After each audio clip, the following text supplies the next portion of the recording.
Saturday Sunday. Corporate वालों से पूछो ये 2 दिन का मतलब क्या होती है। ये 2 दिन होती है आजादी के वो 2 दिन जिस पे हम लोग मरते हुए भी जी लेते हैं, चाय पीते हुए और ऐसे मोबाइल देखते हुए हम लोग अपना दिन बिता लेते हैं। क्योंकि वो बाकी 5 दिन, सुबह उठो, नहाओ धो, तैयार हो, गले में आई कार्ड और कंधे में लैपटॉप बैग तान के निकल पड़ो। कहाँ? Office.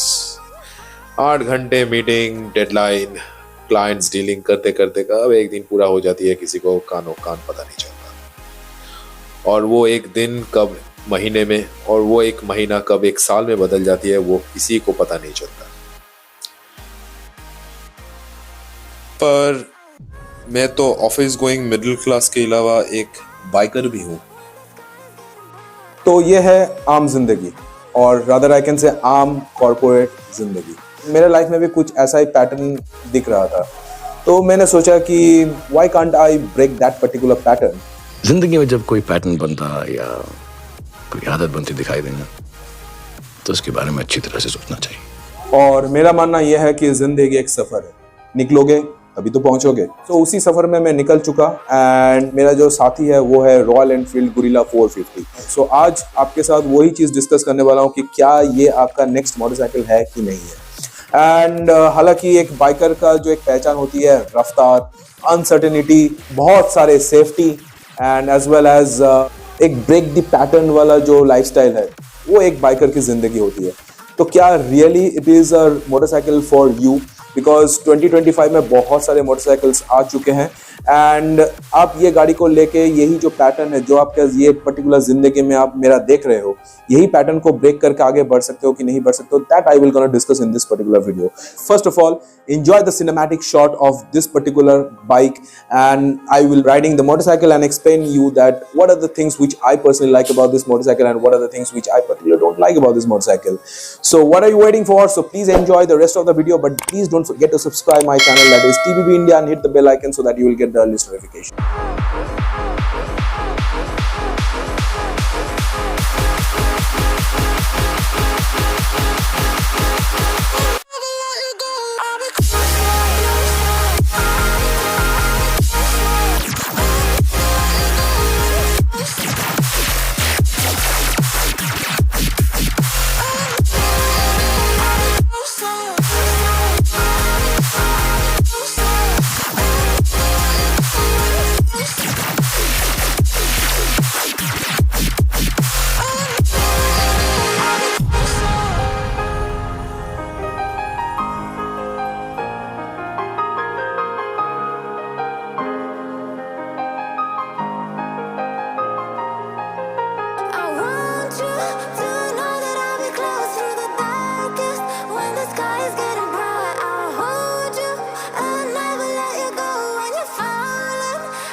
So this is the instrument cluster of this Royal Enfield Guerrilla 450.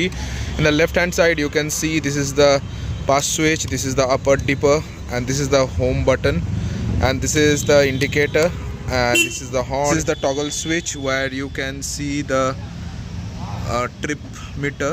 Okay, trip 2, trip 1, you can toggle it. Fuel range, fuel consumption, voltage, speed, service overdue, engine temperature, everything you can see over here. Okay, in the other hand you can see this is the start stop button, this is the mode button, so where you can see the ride mode, performance. Okay, and this is the 4-way indicator. Okay, so that's all about this. This is all about the speedo console. This is all about the switches, guys.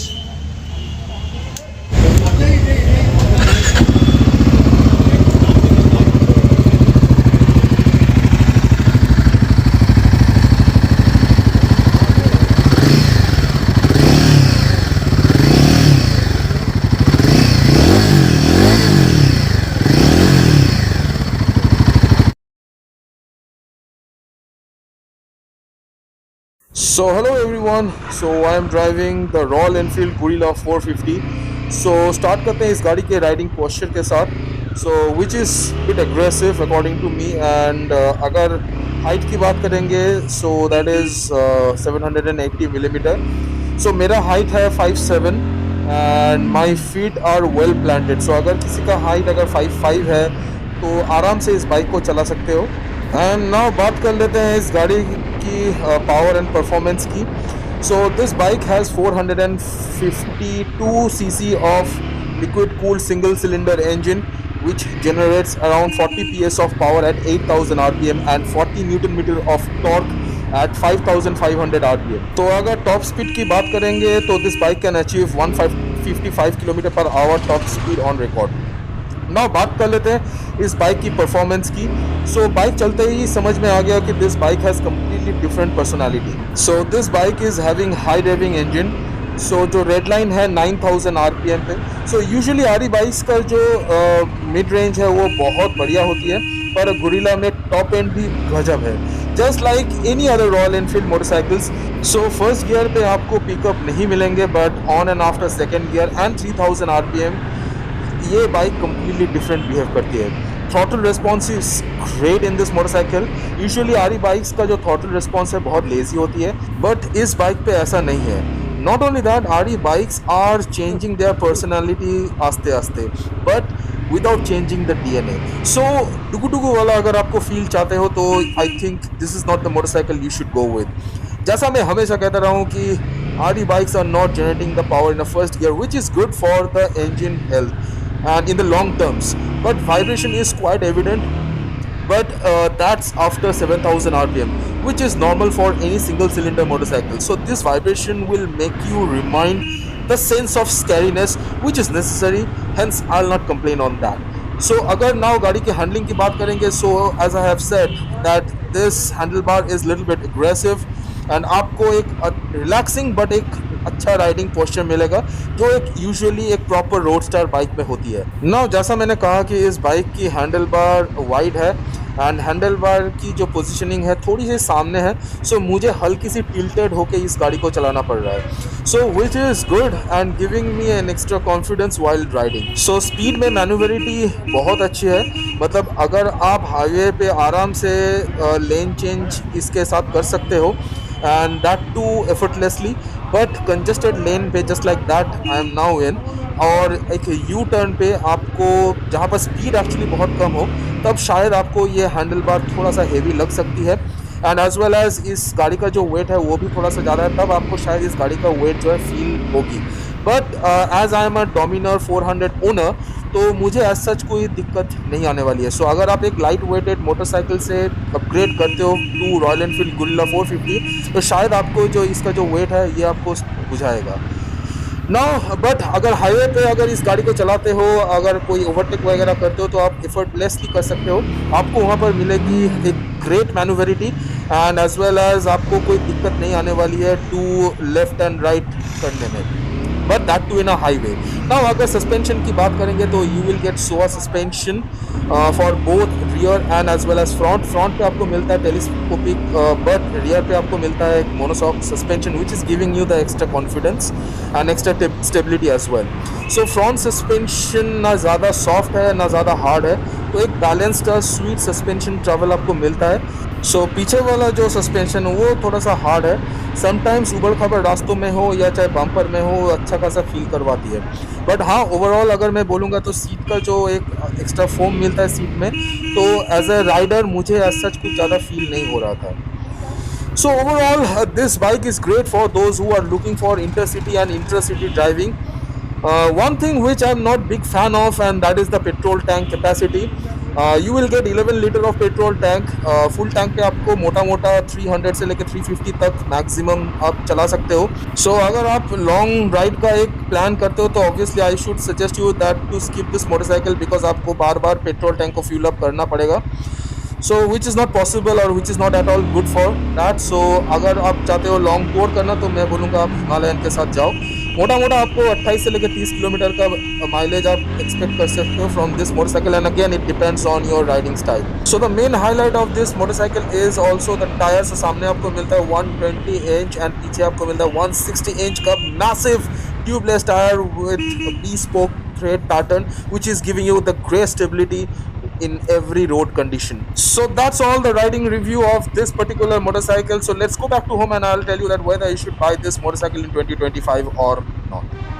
So hello दोस्तों, I'm back at home and I'm gonna tell you that whether you should buy this motorcycle in 2025 or not. साथ में ये भी discuss कर लेंगे कि कौन सा जो मोटरसाइकिल है right now in Indian auto market जो डायरेक्ट कंपटीशन है with this particular motorcycle. So now जो भी पॉइंट ऑफ व्यू मैं बताऊंगा और मैं क्या कोई भी इन्फ्लुएंसर बता रहा है, सो that completely based on their own point of view. शायद आप उसके साथ एग्री कोई पॉइंट पे कर सकते हो, कोई पॉइंट पे नहीं कर सकते हो, बिकॉज हर किसी का राइडिंग स्टाइल, हर किसी का प्रेफरेंस अलग अलग होती है. So I would suggest you to go to the nearest showroom and drive or ride any particular car or motorcycle, whatever you will gonna buy it, because जो पैसा आप दे रहे हो वो जा रहा है आपके पॉकेट से. Now why I am making this video, because at least you will get a fair idea before you take a test ride that what is the characteristic of this particular motorcycle or that particular car. So मैं मानता हूं कि हर जो एक auto journalist है या influencers है उन लोगों का भी सेम ही एजेंडा है. पर्टिकुलरली कोई को छोड़ के जिसका कोई हिडन एजेंडा हो, कोई कंपनी को डिफेम करने के लिए या किसी कंपनी को प्रमोट करने के लिए. सो that's a different story all together. But कुछ क्रिएटर है जो नहीं चाहते हैं कि कोई आप गलत ट्रैप में पड़ जाओ and ended up buying a different car or motorcycle which will ruin your life in a daily to daily life. As I have always said that buying a car or buying a motorcycle is always a big investment after purchasing a house. So बहुत हो गई ज्ञान की बातें. Another thing I need to mention you that मैंने शायद आप इस वीडियो पे देख रहे होंगे कि बहुत ही स्मॉल एक राइड मैंने लिया, but the thing is that I have spent quite a good amount of time with this particular motorcycle, but all thanks to GoPro. Most of the footages मुझे नहीं मिला क्योंकि that hanged and I didn't realize while I was riding that particular motorcycle. I took a small spin-off ride and I almost cover most of the things while I was riding that particular motorcycle. The चीज जो मैं miss कर गया था while I was riding the motorcycle, and that too I need to tell you that this motorcycle is having the slipper clutch, ताकि आप gear down करोगे तो तब आपको ज़्यादा झटका नहीं देगी. So that's the only thing what I missed while I was taking the test ride of that particular vehicle. Now coming back to the topic that what all the motorcycles are now available in Indian auto market to compete with Royal Enfield Guerrilla 450. हालांकि design के मामले में अगर मैं बात करूंगा, इसका जो डिजाइन लैंग्वेज है ये थोड़ा सा स्क्रैम जैसा दिखता है. सामने से देखो या इसका टायर कंपोनेंट अगर देखो, टायर का अगर ग्रिप देखो या राइडिंग पोस्चर देखो, बट इसको हम लोग स्क्रैम नहीं बोल सकते हैं, क्योंकि अगर हम इसको स्क्रैम बोलेंगे तो क्या होगा कि रॉयल एनफील्ड का ऑलरेडी एक मोटरसाइकिल अवेलेबल है right now and that is the scrum 411. तो स्क्रैम 411 इधर आपको स्क्रैम 450, तो शायद एक कंफ्यूजन सा क्रिएट हो सकती है. तो क्या किया रॉयल एनफील्ड ने, registered a completely different name all together and इसका जो नाम रखा वो है गुरिल्ला 450. नाउ इसका अगर कंपटीशन की बात करूंगा तो इसका जो मेन कंपटीशन है वो है Triumph 400. Another motorcycle which is directly compete with this particular motorcycle, and that is the Harley Davidson 440X, which is based on the Hero Maverick, which I have already told in my old previous video. Now another motorcycle which is directly compete with this particular motorcycle, and that is a Honda CB300R. CB300R को मैं थोड़ा सा दूर में ही रखता हूँ क्योंकि इसका जो पावर स्पेसिफिकेशन, इसका इंजन कैपेसिटी ये थोड़ा सा एक्चुअली मैं बोलूंगा इससे कम ही है, तो मैं इसको दूर रखता हूं. But Honda CB350R is a very good motorcycle and it's a very versatile motorcycle which you can use for day to day commute and also you can use it for the long tour as well. But one thing provided that इसका जो petrol tank है वो 10 litre से कम है, तो you need to fill it up in the long journey. Okay, so main जो competition है ये है Triumph 400 and another one is the Harley Davidson 440X. बात कर लेते हैं इन तीनों मोटरसाइकिल का राइडिंग पोस्चर के बारे में. सो अगर मैं रॉयल एनफील्ड गुरिल्ला का मैं राइडिंग पोस्चर की बात करूंगा तो वो थोड़ा सा एग्रेसिव है. I am not saying as aggressive as Triumph 400, but अगर मैं इसका बोलूंगा थोड़ा सा मुझे टिल्ट होना पड़ रहा था टुवर्ड्स द हैंडल बार, और हैंडल बार थोड़ा सा चौड़ी है. तो क्या होता है कि if you are a stunt performer और suppose if you want to take this motorcycle for a long ride, like पहाड़ों में लेके जाना चाहते हो और वो ओवरटेक वगैरह करना चाहते हो, तो it will give you the much more confident while you are overtaking in a highway. Okay, but not in a city, क्योंकि क्या होता है कि इसका जो हैंडल बार थोड़ा सा वाइड है, तो शायद आपको ये मैन्युवरिटी में थोड़ा सा दिक्कत आने वाली है। बट अगर मैं बात करूंगा ट्रायम्फ 400 की, इसका जो हैंडल बार थोड़ा सा नैरो है, तो क्या होता है कि इस तरह से जो हैंडल बार है तो वो आपके लिए बहुत ज्यादा बेनिफिशियल है if you are doing street riding. Okay, so आप स्ट्रीट के अंदर ज्यादा जाते हो, बहुत नैरो सा स्ट्रीट है जहां से आपको निकलना है मोटरसाइकिल को लेके, तो वहां पर आप आराम से मैन्यूवर कर सकते हो and it will be much more easy. And इसका जो राइडिंग ट्रायंगल है थोड़ा सा एग्रेसिव और ज्यादा है as compare to Guerrilla. And क्या होता है कि आप हैंडल बार के तो ऊपर थोड़ा सा ज्यादा लीन करते हो, तो क्या होता है, it will give you extra confidence while you are doing the manoeuvrability within the city. But हाँ, हाईवे में मैं बात करूंगा तो हाईवे में obviously Guerrilla is the clear cut winner over there. But अगर मैं हार्डली 440 का मैं एग्जांपल लूं तो हार्डली इसका कंप्लीटली डिफरेंट ऑल टुगेदर। अगर आपको थोड़ा सा रिलैक्स वे में चलाना है, जैसे कि आप थोड़ा सा आराम से चलाओगे, जिसका हैंडल बार थोड़ा सा राइडर की तरफ हो एंड फुट पेग थोड़ा सा सामने की तरफ हो as compare to this two motorcycle, तो मैं बोलूंगा Harley is having most relax riding posture as compare to this two. Okay, but हाँ, Harley is mainly focusing on the long tour. But अगर मैं बोलूंगा ओवरऑल पैकेज के हिसाब से तो Guerrilla is not a bad motorcycle at all in terms of riding posture. But again मैं बोल रहा हूं, riding posture is completely depend on you. आप कोई भी इस तीनों में से कोई भी मोटरसाइकिल को सिलेक्ट कर सकते हैं। अगर मैं फिट एंड फिनिश की बात करूंगा तो मुझे वहां पर गुरिल्ला ने उतना ज्यादा मुझे इंप्रेस नहीं किया जो मुझे इंप्रेस किया ट्रायम्फ ने। 440 का जो डिजाइन है वो थोड़ा सा कंट्रोवर्शियल है, स्पेशली द पीछे वाला मडगार्ड है वो थोड़ा सा स्ट्रेट कर दिया, किसी किसी को बहुत ज्यादा पसंद भी आता है, किसी किसी को नहीं भी पसंद आता है। अगर मैं फिट एंड फिनिश की बात करूंगा तो Triumph is a clear cut winner, क्योंकि ट्रायम्फ का जो फिट एंड फिनिश है, उसका जो प्लास्टिक मटेरियल है, उसका जो पैनल गैप्स जो है वह लगभग ना के बराबर है। तो Triumph is a clear cut winner in terms of fit and finish. But अगर गुरिल्ला का बात करूंगा तो मुझे वहां पर बहुत जगह में पैनल गैप्स दिखे, कुछ कुछ जगह में रिक्वायर्ड है, कुछ कुछ जगह में रिक्वायर्ड नहीं है। स्पेशली मैं अगर बात करूंगा तो वो बैटरी चेंबर जहां पर है वहां पर एक हल्का सा पैनल गैप दिखा। देन चेसिस और पेट्रोल टैंक के बीच में मुझे एक पैनल गैप दिखा।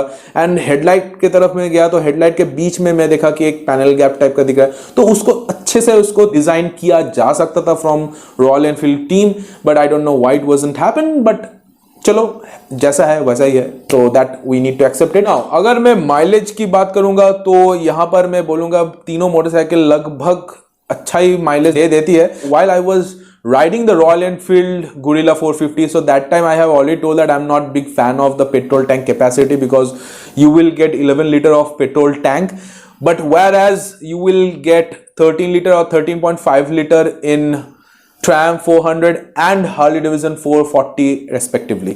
तो मुझे यहाँ पर थोड़ा सा पेट्रोल टैंक का कैपेसिटी को लेकर थोड़ा सा मैं नाखुश हूँ।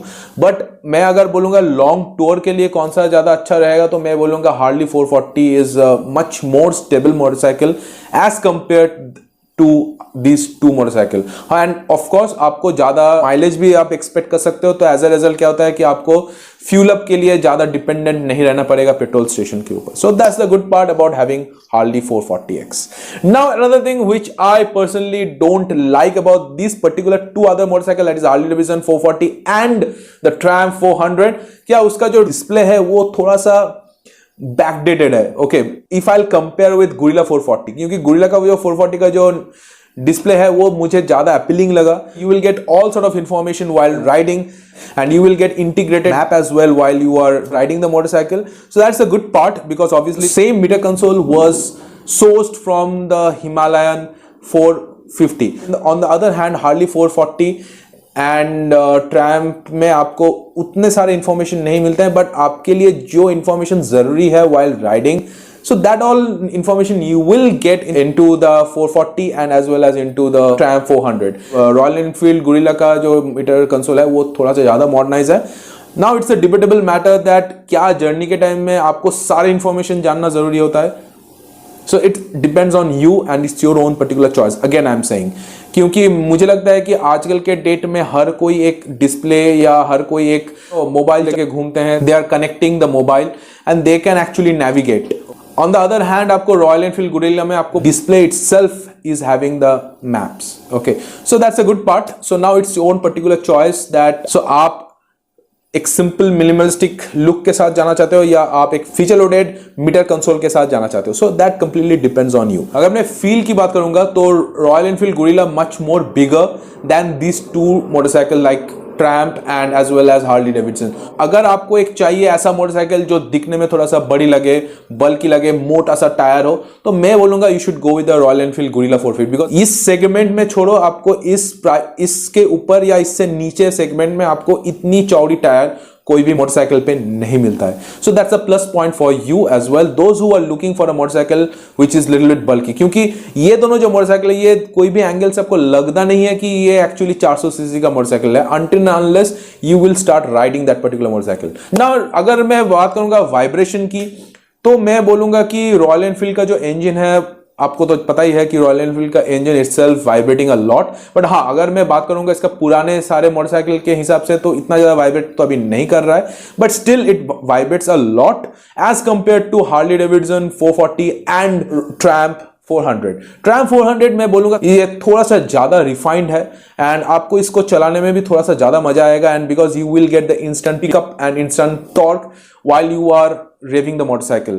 तो ये थोड़ा सा मैं बोलूंगा एक अलग एडवांटेज है having this Triumph, बिकॉज ये थोड़ा सा ज्यादा रिफाइंड है as compare to this 3 motorcycles. And अगर मैं हार्ली 440 का बोलूं तो हार्ली 440 का जो इंजन है ये भी वाइब्रेट ज्यादा करता है, but not as much as Guerrilla 440। But हाँ ये ट्रैम्प जैसा भी उतना ज्यादा रिफाइंड है नहीं। अगर मैं साउंड आउटपुट की बात करूंगा तो पर्सनली मुझे ट्रैम्प का जो साउंड है वो ज्यादा मुझे अच्छा लगा as compare to this 2 motorcycle.